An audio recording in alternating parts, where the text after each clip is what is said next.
Welcome to another retrospective. A little talk again about video games. This one is going to be about failed video game franchises. I'm going to start here with Forspoken. Forspoken released on 24 January 2023.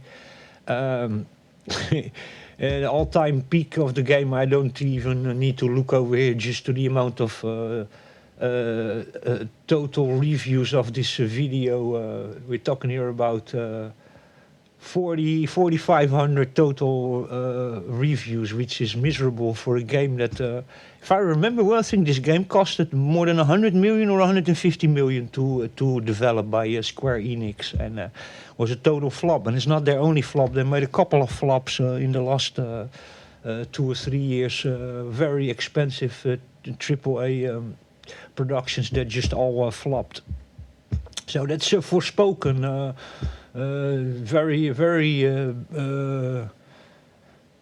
Unfortunately, very bad received game. Very bad protagonist. Very bland dialogues in there, and yeah, the game is very bad received, and actually with reason, because it's. There's some parts in the game that people enjoy. It's not all bad. Some parts there, people say that there's certain parts in the game that they actually really enjoy, but most of the game is just repetitive and very bland, straight dialogues and very strange game. If I'm not wrong, I think it's also made by Square Enix, more the Asian. The Eastern department that have made this game, so it should have been really a good game, but it was a complete flop. This in sales. So and it was from day one. It was dead on arrival. You can also see it's from January 2023. We are a year later, more than a year later, a year and a month later, and we have only. Totally 5,000 reviews on Steam, which is absolutely miserable. I think in the same week the game came out, there were already shops throwing PS5 versions and PC versions in the trash because they couldn't get rid of the stock. In Brazil, I think that was. So it was really bad. But there you go. That's the first one. It's Forspoken by Square Enix. And the next one we have to talk about, of course, is Anthem, that they've been busy many years with, completely abandoned. Also live service game, complete flop was this. I don't remember who made it exactly, but I remember it was a good studio or something like... let me see if I can see over here who actually made Anthem. Yeah, I cannot see that over here, but I remember there was a big BioWare, yeah, exactly. Guys from Mass Effect, I think they are BioWare. So there you go, you know. Lots of money spent in this live service model, flopped completely, this game. So Anthem by EA Games. Then the next one, of course, is Battlefield 2042. Failure. Very misleading... how do you call that trailer? That most things that are in the trailer, that you see in the trailer, weren't even in the game. Complete flop, complete buggy mess. They have changed the whole game from a squad-based, how do you call that, class system to a specialist system. So they went completely for the Call of Duty, and then the live service model, and then yeah, sort of Call of Duty kind of thing, Overwatch with a class system, with how do you call that, specialist, I think they were called, or something. A complete flop, this game, and sold really bad. I myself, one of my really favorite games of all times are the Battlefield series, and until Battlefield 2016, so Battlefield 1, they have done really always great games. Always came out a little bit buggy, but they were always Battlefield games. This game is unrecognizable if you're a Battlefield player, and very empty maps, bad collision detection. Everything is wrong with this game, and then also if you start actually looking even to the details of the game, it's a terrible game. This came out with no scoreboard, almost no maps, no weapons.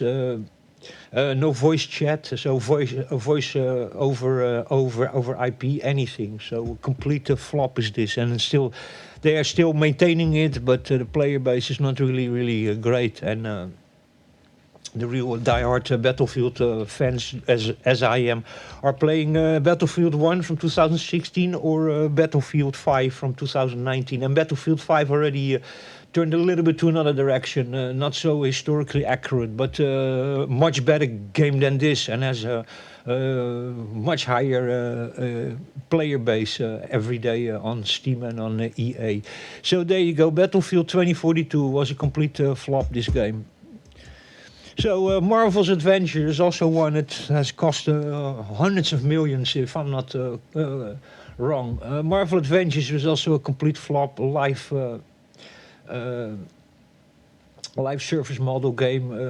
Also with the idea of you pay the game and then you keep on buying microtransactions and skins and stuff. And boring game.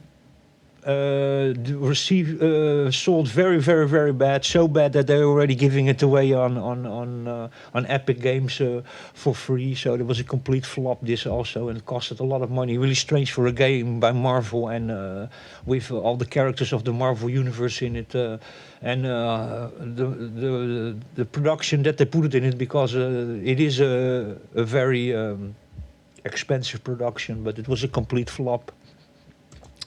The next one is Saint Rose. It's also miserable, this game. You can see over here it came out in August of 2023. They already gave it away for free on the Epic store, so you can see how good this game sold. Yeah, there's still is $30, but you know, being out for a couple of months, you know. You can just see how bad this game have done, you know. Gave it already for free away on Epic Store, so there you go.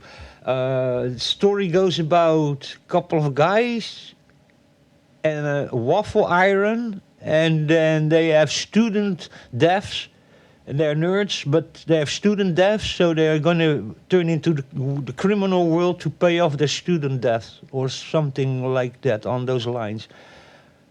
Cringe dialogue, terrible voice acting, graphics are horrible, full of bugs. The game doesn't make any sense. I've seen some reviews of it and I could not understand where the hell they're going with this game. Very strange game that has nothing to do with the Saint Rose series, to be very honest. I don't know who developed this game. It's Violation and Deep Silver, which are normally good editors, but it was absolutely crap. The story, the dialogue, the plot, everything. Graphics here and there okay-ish in some parts, and in other parts absolutely terrible. So very strange game also. So there you go, Saint Rose. Out for a couple of months and was already available for free. So there you go. And normally games stay 59 or 69 for a very long time. But you can see already it's here 29. It's that bad. And it has a total review of 2,800 reviews on Steam. So that's absolutely dreadful, is that, for a production of also probably 100 million or something. Terrible. The next one is Justice Squad. Kill the Justice League. Suicide Squad, Kill the Justice League. Sorry about that. Muito positivos, very positive over here. 4,000 reviews. Came out on 2 February. That's not really true, because this game has just bad reviews, you know. There are a bunch of people here with good ones, but here people receive the game for free, you know. That have a good review over here, but the first ones are already bad reviews, and probably if I go into all the analysis, we're going to see lots of bad reviews. Oh, here you go, you know. You see that? I don't know how they come most positive, but look at this, guys. It's just negative reviews, you know. Terrible game, terrible graphics. The older Batman Arkham series have better graphics than this. Character models are good, I have to admit, but very strange story. Some parts in the game, the things look very good, and other parts in the game it looks absolutely dreadful, especially things that are farther away in the distance is all just some vague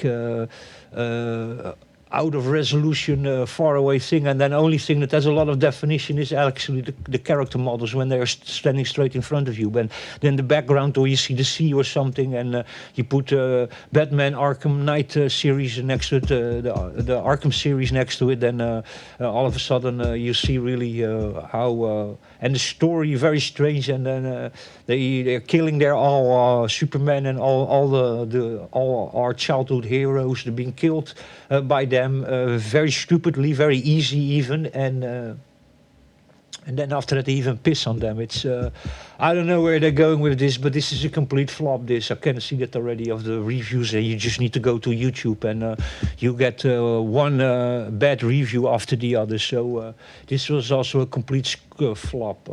4,000 reviews for Suicide Squad. The Justice League by Rocksteady Studios and Warner Brothers, who are great names in video development normalmente, but this wasn't the case, so there you go. The next one is Star Wars Battlefront 2. Because of the controversy, of course, that it was when it came out with all the microtransactions and pay to win mechanics that they had in here. They have changed it afterwards. I have to admit it to them. The game is now very full-fledged. Very well finished in the end. That you can many times not say. Many times I prefer to abandon something, but 25 free content updates, and I have to say myself, I haven't played it myself, but I've listened from people who have played it after everything was fixed, the microtransactions and all the pay-to-win mechanics in there, that the game is actually very good, also pretty bug-free and very good optimized, and they have actually fixed this one. It's one of the only ones of the live service or of games where they went the wrong direction, where they actually fixed it, so I can still recommend this one, Star Wars Battlefront 2, but unfortunately this series got so stained already by what happened that after that people didn't how do you call it, got their confidence back in this game, which is fortunate because now the game is actually very good, and it was already 2.5 years ago given for free on Epic Store, so there you see that what a bad reputation or a bad launch or microtransactions or pay-to-win mechanics and loot boxes can cost to the launch of a very, very, very good game actually in the end, if you take all the loot boxes and microtransactions out of it and pay-to-win mechanics. So a shame because... And I can still, in this moment, I can recommend this one if you can get it for a low price. It's worth to play. Very good graphics, of course. Also made by DICE, I think, on the Frostbite engine. But yeah, now I can recommend it for a good price. So there you go. Sometimes you can pick it up for 5 or 6 euros on EA games, and it's worth it, or on Steam. So there you go. That's Star Wars Battlefront.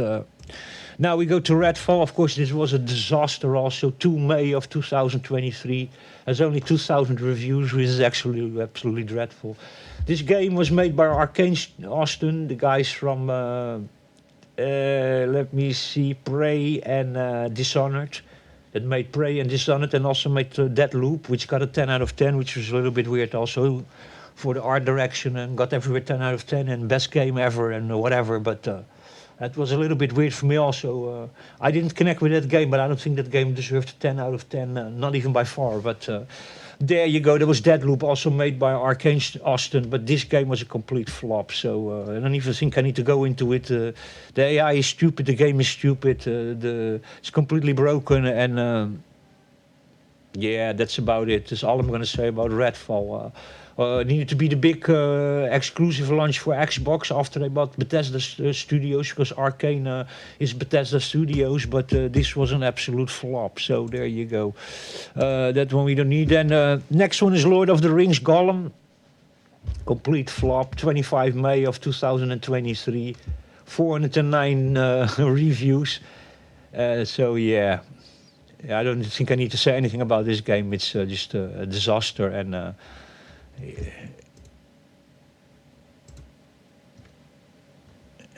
negative reviews. There you go.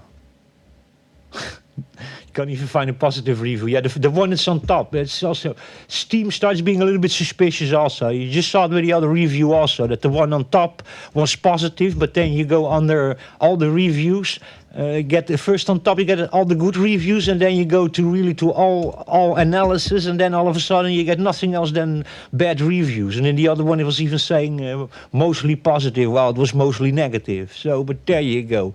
This game is absolutely dreadful, and it's how do you call that? A shame that they have done this to the Lord of the Rings franchise and to Gollum. And by the way, whoever came on the marvelous idea to make a video game about Gollum? I will never understand that. But if you do it, then don't do it in this way, because this game was absolutely dreadful. So completely broken mess, ugly graphics. Literally looks like a PS2 game or something, and then actually there are many. It's actually disrespectful, because there are even PS2 and first Xbox games that look better than this. So there you go. The next one was a complete disaster also. Skull Island: Rise of Kong came out 17 October 2023. 86 reviews. There you can see how bad it is. Still ask $40 for it. God knows why. A disaster, a complete disaster. Just negative reviews, as you can see. Complete disaster, this game. Here you go. Negative, negative, negative, negative, negative, negative, negative, negative. So this is the state of modern gaming. So there you go. The next one is Starfield. 6 September 2023, 94,000 because of the big hype and so many years worked on it.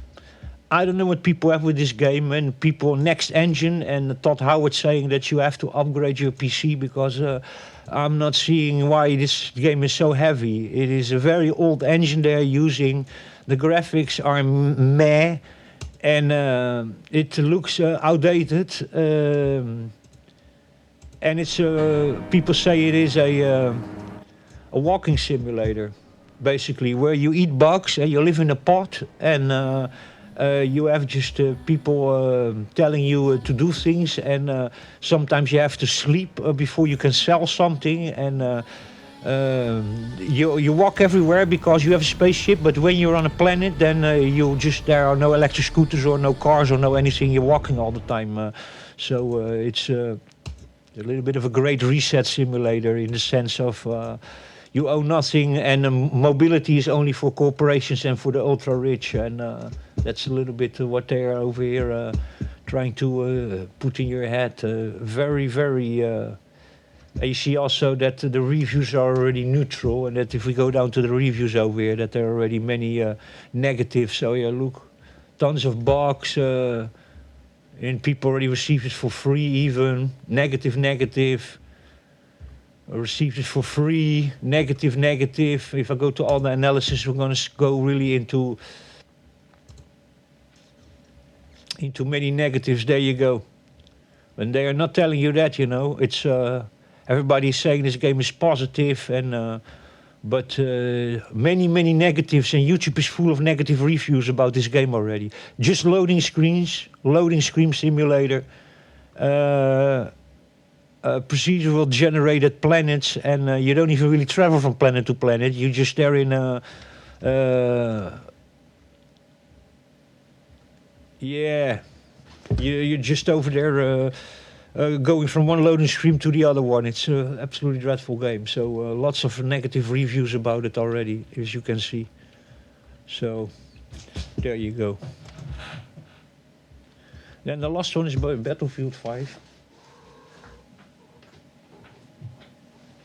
Battlefield 5 is not a failed game.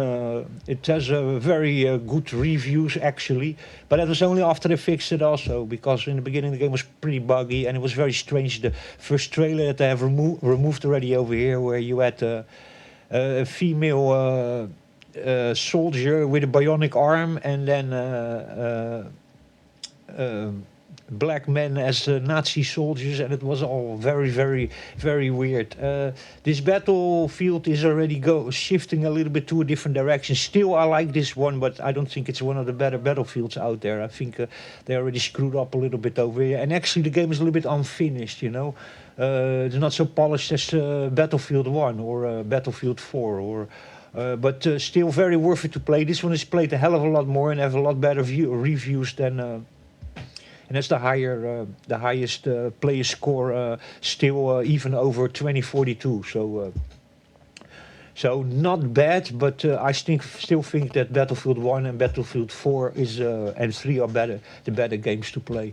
So, but there you go. Here are failed franchises, and this last one I don't think is failed in the sense of sales. I think it still did okay, is even what I saw of the numbers that they gave in the first year, but it didn't also please them exactly. So they got their investment back and they made some money, but this game also didn't set the world on fire. But on all the platforms that was being sold and everything together, they still made, they did still okay with this Battlefield version. Especially with the sales afterwards, after they fixed the game and polished it a little bit more. But there you go. This is just a little lineup of games that failed or weren't exactly in the expectations of the people, and most of them live service games that you can see, or very woke games that with very strange. Kind of political messaging in there and woke things going on over there that have done the games really worse than good, and also games that were just developed with live service and microtransactions, pay to win skins, that kind of intention, just to keep you captivated for you to spend money in stuff you don't need. So there you go. Until the next time, stay safe, take care, and I'll catch you in the next one.